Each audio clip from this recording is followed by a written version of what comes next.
Hey, what's up guys? Sir Emanon here and welcome to another video. So we have a bit of a special one for you guys today. Today we got a super awesome deck profile from actually a regional top. Why don't you go ahead and introduce yourself and tell us how you did and what deck you topped with. Yeah, so I'm Kallum. On Dueling Book, I'm known as Kallum/NUFC. I'm basically the high-rated player that plays with Gouki, essentially. And yeah, so I got my first top, official top, with this deck here, which is Gouki, again, the deck I'm known for. Yeah, and we So were we were talking a little bit prior to this call, and you mentioned that this was an in-person regionals. So how was that yeah, that's right. experience like? Yeah, what were your rounds like? Anything like super notable that you want to mention? Yeah, I mean, it was really good. Just to have like big events again. See, I've been nationals in person before and stuff like that, but I've not actually, been consistently at big events and stuff like that. So no, it was really positive, and the players there were really, really strong. Yeah, you mentioned JY Sharif was there, one of the very big names for sure. Yeah, he was. Yeah, he. There's others as well. Obviously my mates Dale Hawks, Finn Bakewell, Bhavin Patel, who all have tops and just insane players. Yeah, right on. And so how many players were there and how many rounds were there of Swiss? Yeah, so it's 7 rounds. There were around about 79 players. So it was quite mad, yeah. Yeah, that's quite nice actually. It's been a while since we have had regionals of that size, so it must be great, getting back in person events again. Yeah, for sure. I mean, it's just like, because I've been, doing bits online, it's about just showing, what I can do in person, really. Just getting, official tops in my name, really. All right, cool. And are there any shoutouts you want to do before we get into the video? Because I know some people just don't watch to the end, so might as well get the shoutouts in right now. Makes sense, yeah. So shout out firstly to Yu-Gi-Oh! Replays. Obviously, they are really good. They help. They gave me a platform, really, essentially, just to show what I can do, and I'm grateful to them. Second of all, I'm grateful to you for obviously going over the replays that I sent you as well. I think it was like a couple of months ago now. Obviously, then you have Karatula Free as well, who obviously part of the Leicester community here down in the UK.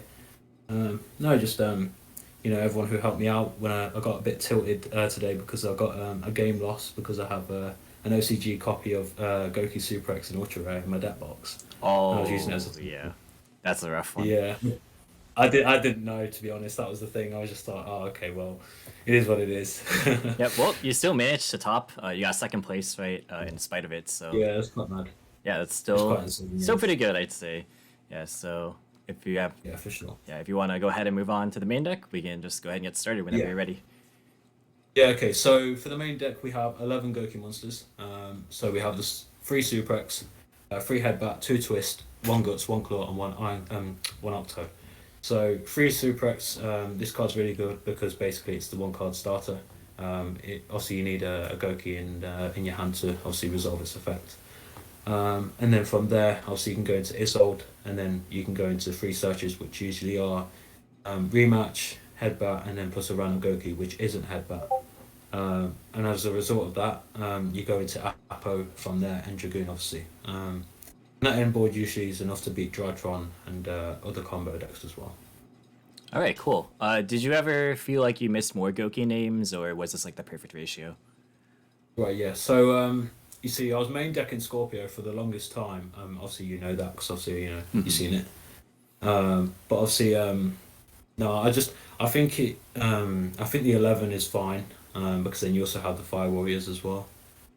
All right, cool. All right, so we can, I guess, move on to the extenders or the other warriors. Yeah. Yeah, for sure. Yeah, so we have for the next starter we have Connector. When this card resolves and gets to Dolphin, it's usually like really difficult for myself to lose that game, because it just it usually rips out like cards that are extenders. You see against Lilith's deck, I can't say it properly. But that deck, when you rip out two names, it's very difficult for them to win as well. Um, and then if you have Fireflint as well, you can then rip two monsters out. Yeah, it's um, really, really strong. yeah, it's quite crazy, yeah. And then obviously we've already seen the Durandal plus Reynold combo, which is basically you send Durandal off and then some of the Reynold add back the Durandal. It's really good, especially when it's past turn one. and it's like you have a rematch plus two Gokis, including Super X, and then like it's like 3 pushes right there. All right, cool. And then you have the 3 red layers as well. It's technically a going second card as well, which obviously beats over like really weird monsters and stuff like that. So, and then you have the 2 power spells there, which are Rota and 1-for-1. You see, I didn't play that many spells like Monster Reborn, Living Fossil, because I thought Anti-Spell and Order would be very popular for this event as well. All right, fair enough. And how did the 1-for-1 perform for you? Like, did you see it often, or? To be honest, I didn't see it at all really. The one time I did see it was when I was setting and passing against a Mystic Mind player who was basically playing Numeron. The classic. Yeah. Yeah, I still won that game though, which was funny because Avramax is a very good card, especially when made with IP. Mm-hmm. And then obviously we have the 2 rematch. The rematch is broken because it's not really broken, but it's a very good card because people don't know the interaction between Bell and rematch, and also DD Crow and rematch. Because if they DD Crow a target, it still summons the other one. What's it called? If they Bell the first one, I can use the second one. So like, I can work a way around them sort of hand traps really. And then core buy is just core buy really. So. Yep. I don't know if you want to comment on anything like that. Ask any questions there. Yeah, did the 3rd rematch ever come up for you, or did you just try and end games quickly with like Dragoon and just pushing for game? Yeah, so rematch, obviously you know that I was playing free for a bit as well. I think it was against Satan's Brayton when the first game we covered. Basically, the 3rd one came up there because like the 3rd one's just crazy because then it just pushes through even further when your opponent's already down. But it's like it's win more in my opinion, and it's a bit more bricky. So I decided to cut it down to 2 a while ago. And obviously the second one's enough just to OTK the following turn. And then obviously the 10 go in second card. So if you want to comment on anything like that. Yeah, I think this looks pretty solid. Did you ever miss cards like maybe like main deck Droplet or like Tactics Talent in the main deck? Right. Yeah. So basically, I'm gonna be straightforward. I can't afford them cards, right? Fair enough. I can't afford Droplet either. Fair enough. Yeah, obviously I can't really afford them, so I kind of have to work a way around it. So I borrowed obviously Todd's Imperial Order and Todd's Drawn Lockbird, so one of them each. Shout out to Blazing Sun, by the way. Basically, they obviously he helped me there, so I could have the Tango and second cards in the mains. So the imperm's crazy right now, especially when you can imperm things like Tribal Gate Monster. The Lulus green one, that's what you want to imperm. Yep. And then you can ask the bird call. Always dash the bird call because that gives them so much advantage off that. Yeah, for sure. I'm probably gonna eventually make a video on covering those choke points because I've been playing the bird deck a lot. But yeah, you got like a 2-hour video of it. Yeah. Yeah, crazy. like these are really solid hand traps against that deck, and obviously wide coverage for other matchups too. Yeah, exactly, and that's the main thing really. It's just the wide coverage. Yeah, it's cool to see that even with certain budget constraints, you can still make the deck work, and it performed really well, Exactly. of course. Yeah, so that's great for all of you budget players out there. For sure. I mean, it's not about having all these expensive cards because sometimes I'll be honest with you, some players who have these expensive cards don't play them correctly, and they still get punished for it. So like one guy today, he didn't use droplets on my Avramax, and as a result got punished for it. Oh yeah. So it doesn't matter yeah, exactly. If you don't use your card correctly, then obviously you're just going to lose either way. So Yep. Alrighty, and then finally the last 5 cards in the main deck here.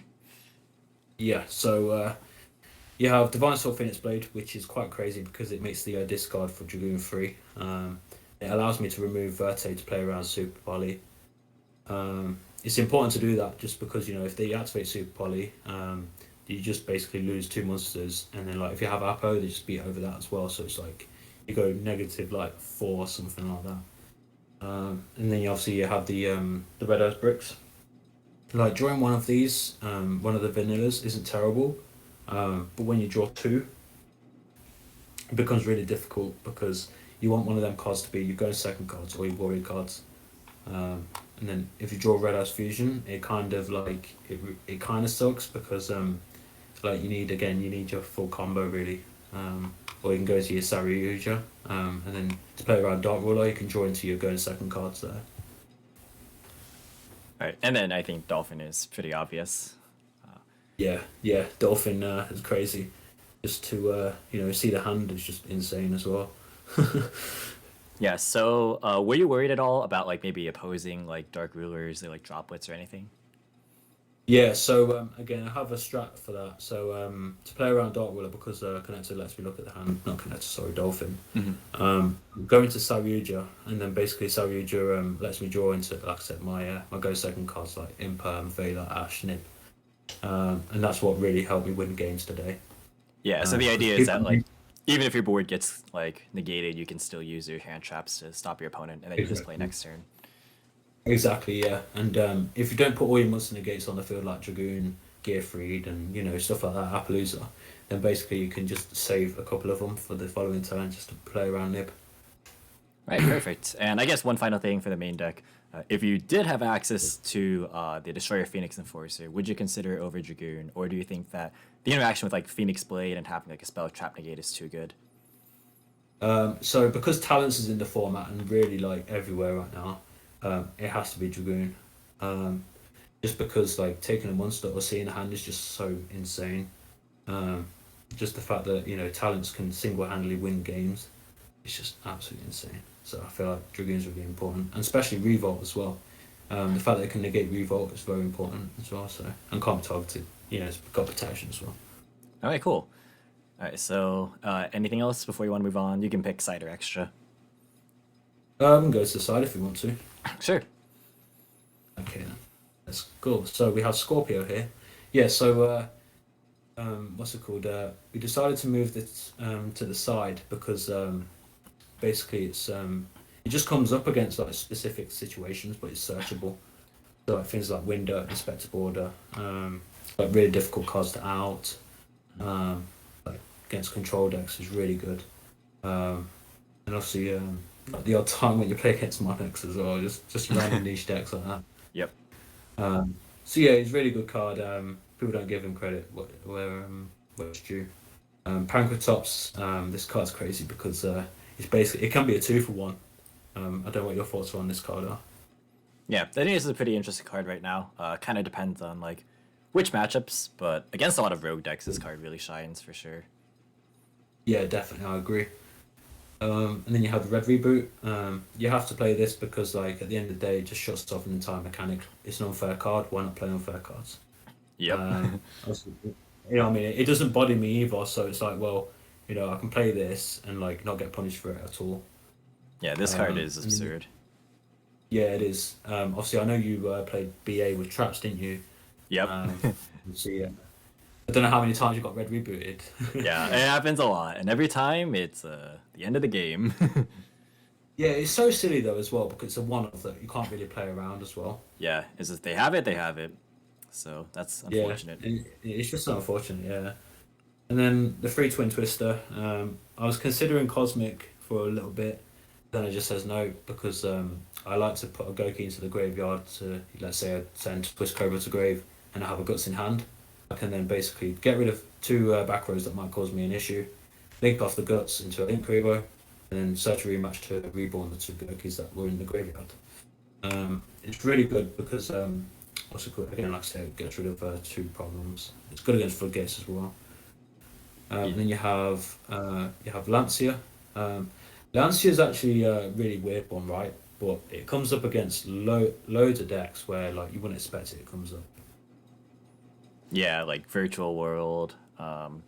It's like decent against Tri Brigade. It's not like the greatest, but it's like okay. It depends on what build really. If it's the bird build, then it's going to be very awkward. For sure. Against Flunderies, it comes up as well. Yeah. So obviously, they banish their effects as well, which is a slight issue there. And then you have Draw on Lockbird. Draw on Lockbird basically just another card that locks you out. And locks them out, sorry. And you have to be careful because with this deck, if you leave Goukis on the field and you plan on searching off them with by linking them off with IP, and you have draw in hand, like it's best not to do that because then you just lose your bodies as well. So yep. best not to do that. You'll be surprised the amount of times that people forget Draw Fest. Affects both players. Yeah, exactly. Yeah, it's quite funny. I mean, because it was against. I think it was a Dragon Link player at locals. He basically what's it called? He summoned Absolouter and he was under draw and attacked his Absolouter and he said, "Oh, Absolouter," and he tried to search and says, "No, you're under draw." Shout out to Jacob there. But yeah, draw's crazy. Then you have Dark Ruler. Again, people have been main decking this. I don't agree with it because obviously Protoss, the Nemesis card, I think it is. That card is crazy. Yeah, trust me. And it's like you can't really do much because obviously Dark Ruler, the card's already resolved. You can't really change it or anything. Yeah, you need hand traps to stop Sword Soul going first because everyone's playing Protoss now. Yeah, exactly. I mean, at the regional today, quite a few people were playing the Agda stuff in like PK. PKs. Yeah, they were playing obviously the Protoss in Sword Soul. It's kind of silly, really, because like these decks that lock out your opponent, it's so unfun. Because, it's completely unfair. It's like Azathoth all over again, pretty much. Yeah, exactly. Yeah, I mean, I hate Azathoth. Like that card just absolutely sucks. Like they should just stop that. They should just stop doing like printing cards that just lock you out, like VFD for example. They keep doing it though. I know. Yeah, they need to stop. To be honest. And then I'll just get onto the extra deck if you want. Sure. To. Yep. Yeah. So Dragoon. Dragoon is a very good card because well, I think we all know why, but the fact that it does the burn damage as well. The burn damage really comes up because like let's say you just end on this and then you negate something and you have 2 months something that's just game by itself. Yeah, it just closes the game super fast. Yeah, it's so crazy. Like yeah, it's just like whenever this touches the board, it's very hard to lose then. And then you have Link Creeper. It saves my life sometimes, just because it can decrease attack. And then you have the 2 Isolde, 1 for turn 1 combo and then 1 for follow up. I mean, sending Durendor off of the Isolde second effect and then add it back with Reynolds is quite cracked. And then you have Verte. Verte is again just standard really because you just send a fusion. And then you have IP. IP is quite funny because you can tag out into any one of these like monsters here that go in second, like Unicorn, Phoenix, Cerberus, Saryuja, even Saryuja, right? Because then you can draw into your going second cards again. Mm-hmm. And then you've got Apo and Avamax there. Yeah, though. Yeah, IP is really good. You have Ossa. People don't know actually this card can actually search Pankratops, and it's a lot more accessible in this deck, especially when you play Knives. Yeah, for sure. It searches literally anything in your deck, pretty much. Like any of the Gokis, of course. Yeah, which is it's quite funny. Yeah, I mean it's also it reborns Earth monsters as well. So if you're against Tri Brigade, let's say you reborn a Karas, then you extend further there. Yeah. Today, if Maxi ever were to come back, people need to watch out for this one. You know what? Yeah, that card is so insane. Yeah, that card's insane. Security Dragon. This comes up against like apparently it comes up against Boral Sword made like when Dragon Link can't have Dragoon. So what you do is just bounce. Oh, that's funny. Yeah, it's quite funny. I find it quite funny. And then you have Phoenix, Cerberus, and Unicorn. If you can use IP and link off into Phoenix or Cerberus when it's coded to Appaloosa, or as I call it, Apple, it's kind of like really crazy because I get to draw as well. Yeah, it's just always so free with Phoenix Blade if you can keep it in your hand.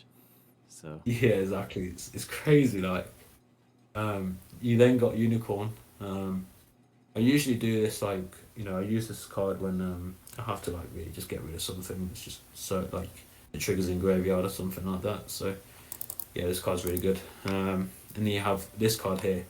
So Rattan the Heavenly General. This card is super cool. Yeah, like people don't expect this card. I mean, the thing is though, like this card's relevant because of its attribute and type. Mm-hmm. Exactly. It just I mean, it just goes and match it out rivalry. So them issues are just solved there. Yeah. And then you have Saryuja, again, which basically plays around Dark Ruler. Then you have Apo and Aphromax. So Apo is really good against these, like, Drytron, Virtual World, Lurilisk in some aspects. Yep. And obviously, yeah, it's just not solid round card, to be honest. And yeah, I feel like it's kind of like silly because everyone plays it enough. Yeah, it's just so free to make, and like it's so strong by itself. Yeah, I mean, sometimes I like to just end on Appaloosa and just pass really because like sometimes it's just enough. Yep. Um, Especially maybe with four materials, that's when it gets crazy. And then you have Avromax. People don't give this card credit. This card has won me so many games. I can't even explain. Against Sky Striker, if you make this, it's so impossible for them to win. Especially if it's made with IP. Yeah, a lot of these like slower control decks have a hard time outing Avermax. Yeah, for sure. I mean, because I mentioned this before on Yu-Gi-Oh replays. Basically says once per battle, and not once per battle phase. Mm-hmm. So it's like, some people will think, oh, it's once per battle phase, and they can just only use it once, but it's once per battle, so I can do it on every attack they declare. Yeah, 50 is crazy. Did you ever miss like Boral Sword or like any other way to maybe close the game, or was like the Avermax Dragoon stuff good enough? Yeah, I mean, I think Avromax was pretty good, and if I couldn't get game, I'd just basically outrun the opponent.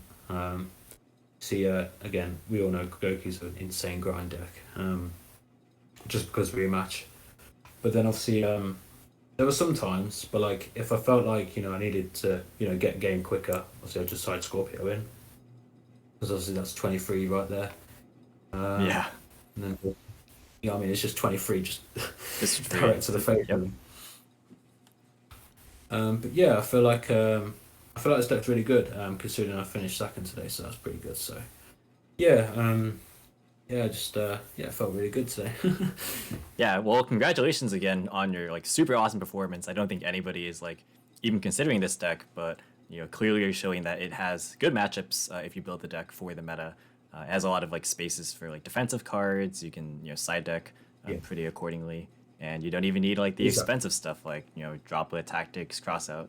You don't need any of it. No, I mean, anything's possible if you put your mind to it, really, And obviously, what I will give advice for is obviously if you get knocked down and like let's say right something bad happens right and you get knocked down like and you let it affect your whole tournament, let's say, like don't let it affect you because then like there's always a chance of getting back up and doing better again. So like, there's always that mindset. Yeah, the mental game is like one of the biggest and most important aspects of the game that Yeah, people for don't sure. really talk about enough, I feel. But yeah, that's definitely absolutely correct. Thank you for having me on. I do appreciate it. Yeah, for sure. Any final words before we sign off here? Yeah, just again, thank you for having me on the channel. And if anyone's got any questions, just obviously please comment them, and I'll try to answer them in the comment section. All right, perfect. Well, that will be it for this video, and until next time, I'll catch you in the next one. See you guys.